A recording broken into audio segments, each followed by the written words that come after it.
Joining us now is former Reform UK candidate, Mayuran Senthilnathan. Mayuran, great as always to see you. So lots to chat about, but let's kick off with what are these rumours about a challenge to Keir Starmer? I mean, he won an election hardly a blink ago, and now all of a sudden they're saying he's on the nose, he's on the way out. What's actually happening there, Mayuran?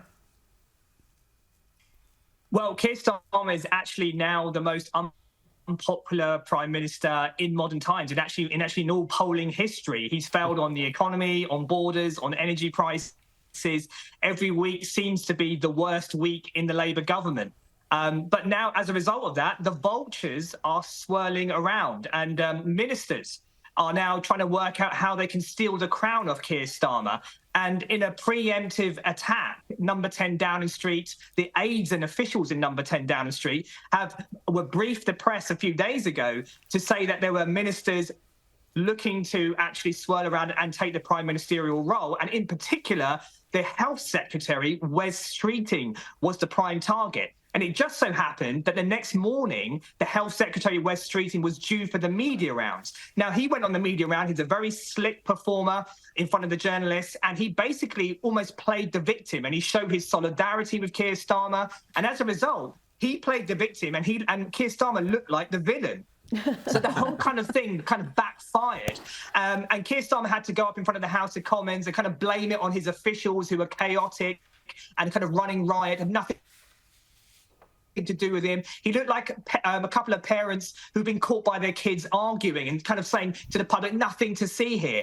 But why this is so important is that it is the first crack in the Labour government's administration. We've been talking for a while about how they've been massively failing.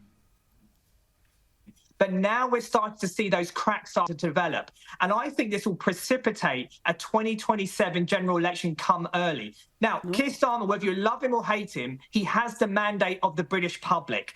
So if he goes and Wes Streeting or someone else were to take over, they would not have the mandate of the British people, and they will be vulnerable to losing their seat as well. So I hope this is the first crack in the dam of the British government, of the Labour government, that precipitates an early 2027 general election, just as Nigel Farage has predicted.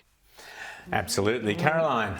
Well, Mayuran, one of the biggest stories this week has undoubtedly been the Trump lawsuit against the BBC. Donald Trump has said that he will be proceeding with that despite the apology that the BBC gave him. They refused to compensate him, of course. Here's what he had to say on Air Force One. What BBC did, nobody would even think a thing like that was done. They actually changed the words coming out of my mouth. So the BBC has apologised and retracted the report, but they say they won't pay any compensation. Well, we'll sue them. We'll sue them for anywhere between $1 billion and $5 billion, probably sometime next week. I mean, no small change. What is the feeling over there, Mayuran? Are people cheering on Trump? Is there a lot of love for the BBC over this mistake that they say they made?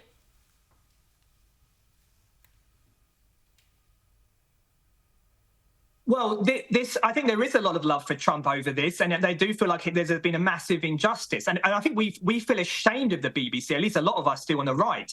And this is the first hard evidence of the BBC and their lack of impartiality that we've always sensed in the background. And the thing to understand is that the BBC is not like the outsiders. It is taxpayer funded. And as a result of that taxpayer funding, because they don't have to face the free markets, they've become complacent, they've become arrogant, and they've used the platform to pontificate their progressive ideology. And what we see is that in the BBC, I don't think there is remorse, even though they've been caught red-handed. BBC journalists are still trying to call this a far-right conspiracy.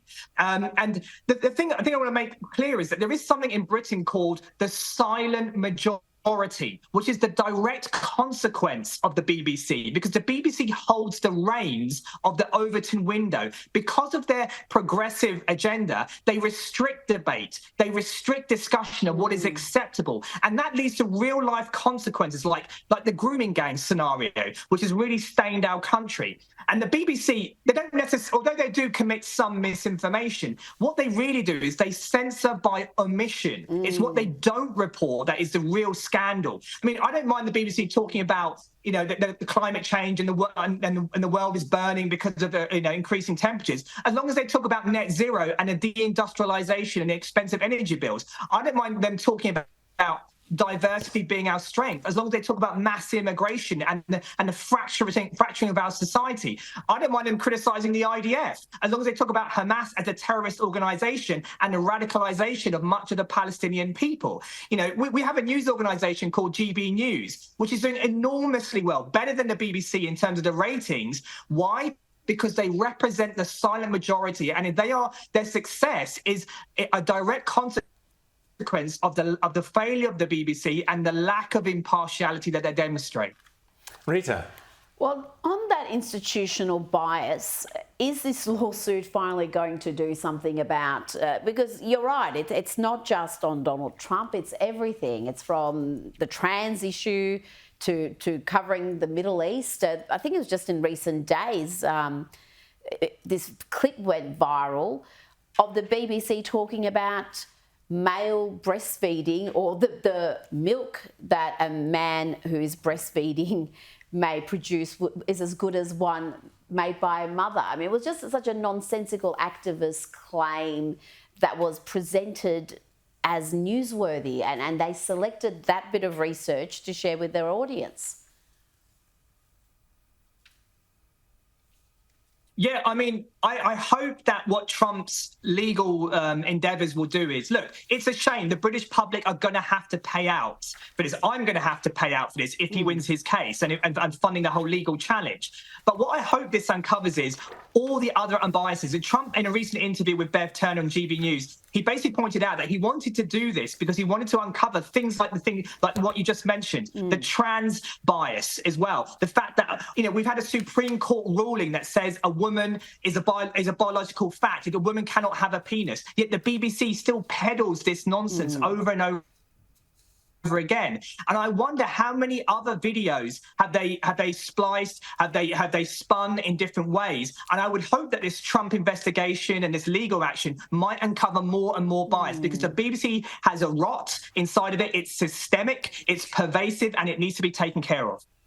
Mayuran Senthilnathan, always great to chat to you. And who knows if there is a 2027 election? Will you be running for reform, or do you not know yet? I will put myself forward for sure, definitely. Fantastic. We wish you all the best.